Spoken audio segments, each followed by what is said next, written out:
This is an essay by Joshua Hoffman, the founder of Future of Jewish.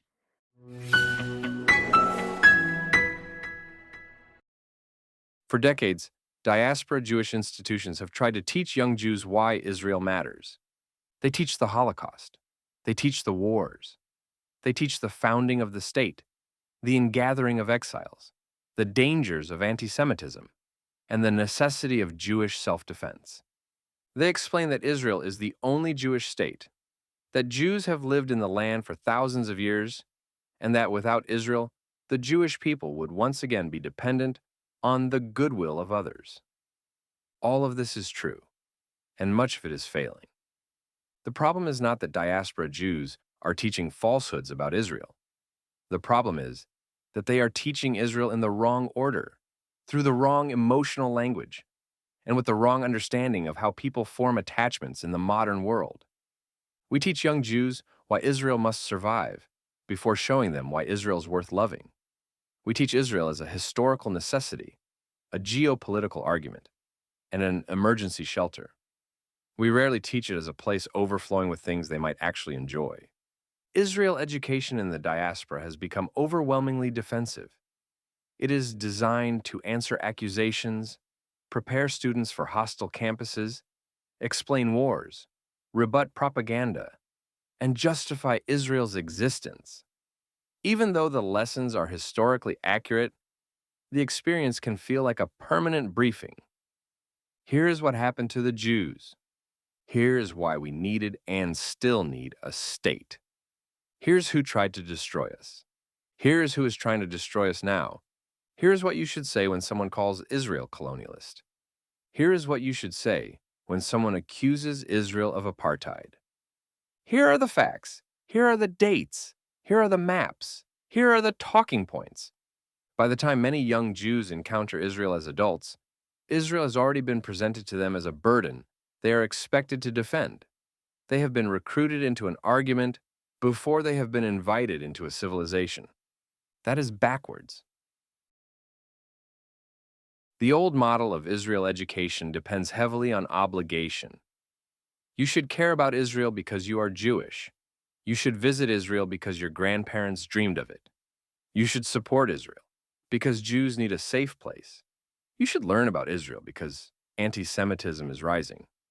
You should defend Israel because other people are attacking it. This language still works on some people, but it is losing its power, particularly among younger Jews who have been raised in a world of almost unlimited identity options. They can choose their communities, causes, interests, and cultural influences.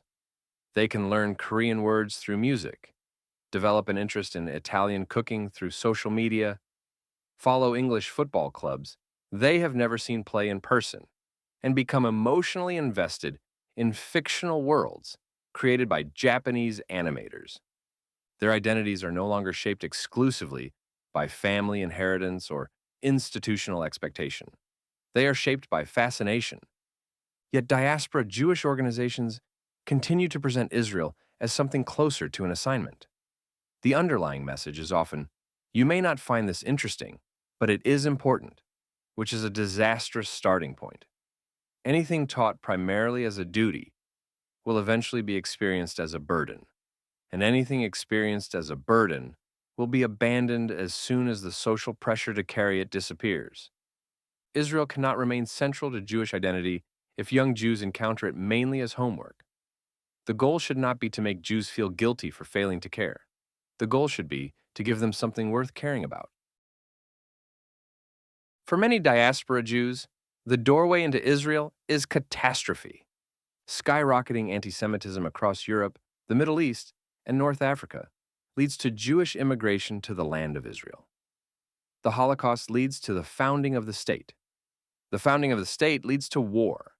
War leads to terrorism. Terrorism leads to security.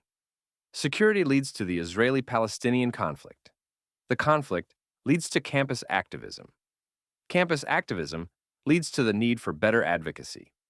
Israel becomes one long chain of threats. Even visits to Israel are frequently organized around this framework. Students are taken to Yad Vashem, Israel's official memorial to the victims of the Holocaust. military cemeteries, borders, and memorials. They hear from soldiers, historians, diplomats, and victims of terrorism. These experiences can be profound. They belong in any serious encounter with Israel, but they cannot be the entire encounter. Imagine teaching France primarily through the German occupation, terrorism, and debates over immigration. Imagine teaching the United States almost entirely through slavery, war, and political polarization. Imagine introducing someone to Japan through Hiroshima, territorial disputes, and demographic decline. Those histories matter, but no one would confuse them with the totality of those civilizations. Israel is also treated differently from nearly every other country because it is so often taught as an argument rather than experienced as a place and a people. The result is that many young Jews know why Israel is controversial before they know why it is interesting. They know about checkpoints before they know about Israeli cinema. They know about missile defense systems before they know about Israeli architecture. They know about the United Nations before they know about the Israel National Trail. They know the names of terrorist organizations before they know the names of Israeli musicians. They know how Israel responds to accusations of apartheid, but they may know almost nothing about its food, humor, neighborhoods, television, scientific culture, sports rivalries, design, beaches, poetry, or environmental projects. This is not serious Israel education. It is crisis management disguised as education. The central question of modern Israel education should be simple. What is already alive inside this person, and how can Israel deepen it? A teenager who loves basketball should not first encounter Israel through a lecture about the 1948 war. Show him Maccabi Tel Aviv. Teach him about Israeli basketball legends like Tall Brody, Mickey Berkovich, and Pini Gershon, local basketball clubs, international competition, and the way sports reflect Israeli society. A student who loves music should be introduced to Israel through Israeli hip hop, Mizrahi music, indie rock, classical composition, electronic music, and the revival of Hebrew as a language of popular culture. Someone interested in art should discover Israeli painters, photographers, sculptors, street artists, and museum curators. Let her explore how Jewish memory, Middle Eastern geography, immigration, and international influences have shaped Israeli visual culture. Someone who loves nature should encounter Israel through the Negev, the Galilee, the Mediterranean coast, the Dead Sea, desert agriculture, bird migration, hiking trails, and the extraordinary ecological diversity concentrated within one small country. Someone interested in food should learn Israel through markets, family recipes, and the culinary traditions brought by Jews from Morocco, Yemen, Iraq, Poland, Ethiopia, Iran, Tunisia, Russia, and dozens of other places. Someone interested in business should examine Israeli entrepreneurship, not merely through the tired slogan of the startup nation, but through the cultural habits that make Israeli innovation possible. Informality, argument, improvisation, impatience with hierarchy, and a high tolerance for failure. Someone who loves television should watch Israeli series. Someone who loves fashion should study Israeli designers. Someone who loves languages should learn Hebrew slang. Someone fascinated by urban life should compare Jerusalem, Tel Aviv, Haifa, Beersheba, and Jaffa. This does not trivialize Israel, it humanizes it. Music, art, sports, and food are not decorative additions to a national story. They are how most people enter one. People rarely fall in love with a country because they memorized its diplomatic history. They fall in love with a country because a song moved them, a city surprised them, a landscape stayed in their imagination, or a conversation made them feel unexpectedly at home. History explains why Israel exists. Culture helps explain why anyone would want to be part of it. Many Jewish institutions are uncomfortable asking what Israel can offer the individual, at least in part because the question sounds selfish. Israel, they believe, should not need to market itself. Jews should care because Israel is theirs, but telling people what is theirs does not guarantee they will feel any connection to it. Inheritance without intimacy becomes abstraction. What's in it for you does not mean reducing Israel to a consumer product. It means recognizing that relationships require reciprocity. What can Israel awaken in you? What can it teach you? What can it add to your life? Can Israel make you a better artist, a more adventurous traveler, a more interesting thinker? Can Hebrew give you a new way of understanding Jewish texts, Israeli humor, or your own family? Can Israeli music give language to emotions you did not know how to express? Can Israel's landscapes connect you to nature? Can its arguments teach you how to live with disagreement? Can its mix of cultures complicate your understanding of what Jewishness looks like? Young Jews should not encounter Israel only as something that needs their support, advocacy, and loyalty. They should encounter it as something capable of giving. Israel offers community, creativity, language, memory, beauty, intensity, and belonging. It can make Jewish identity more expansive rather than more defensive. But first, diaspora Jewish educators must stop acting as though relevance is beneath them.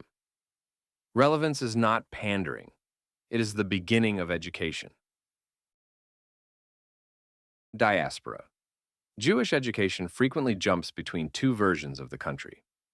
There is biblical Israel, Abraham, Moses, King David, Jerusalem, and the ancient Jewish kingdoms. Then, there is political Israel, Zionism, 1948, the resulting wars, the Arabs, including the Palestinians, terrorism, and the peace process. The Israel that exists between sacred history and geopolitical conflict often disappears. But most Israelis do not spend their days living inside a history lesson or a political panel. They go to work, they sit in traffic, they complain about housing costs, they argue with relatives, they follow sports teams, they take their children to the beach, they watch television, open restaurants, build companies, protest, write songs, hike trails, and plan weekends. Modern Israel is a living society, not merely the answer to an ancient prayer.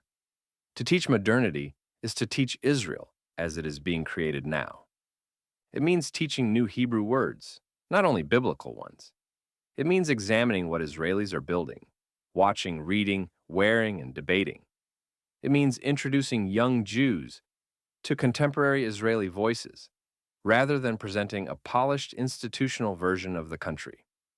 It also means allowing Israel to be imperfect without making imperfection the entire point. Real attachment does not require pretending that everything is beautiful. In fact, people often become more attached to a place once they understand its tensions, contradictions, and frustrations. Israel can be inspiring and infuriating, ancient and startlingly modern, deeply tribal and fiercely Western, warm and abrasive, communal and individualistic, innovative and bureaucratic, beautiful and poorly planned. That complexity is not an obstacle to connection. It is what makes connection possible. Propaganda produces fragile loyalty because one uncomfortable fact can destroy it. Intimacy produces resilient loyalty because it can survive disappointment.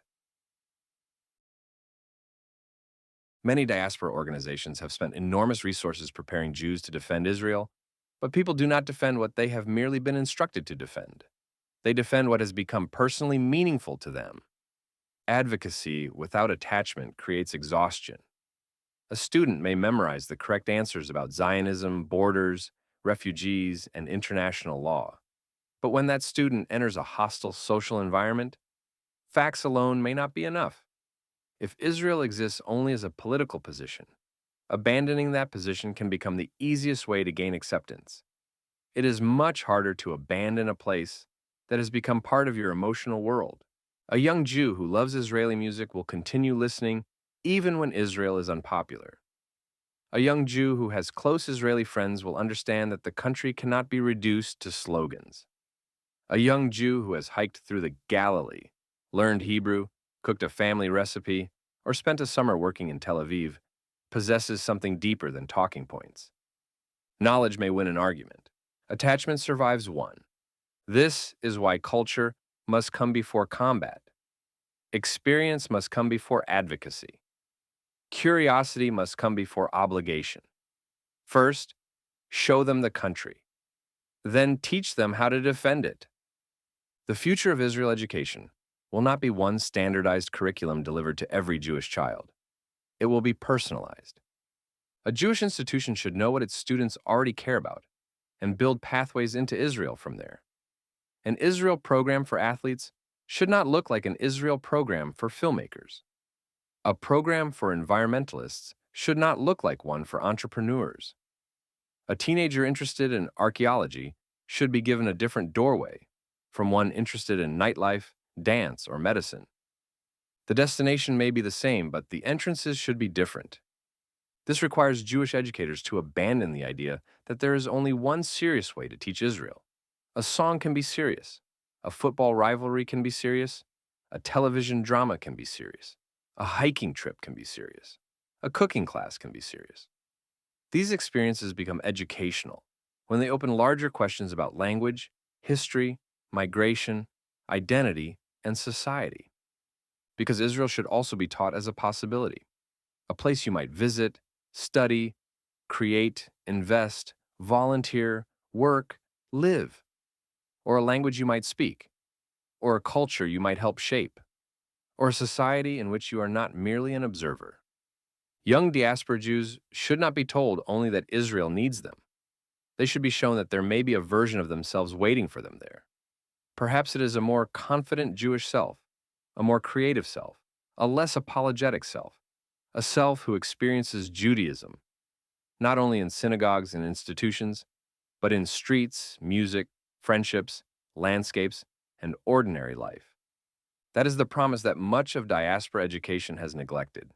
Israel is not merely where Jews go when the world becomes dangerous. It is one of the places where Jewish life becomes larger.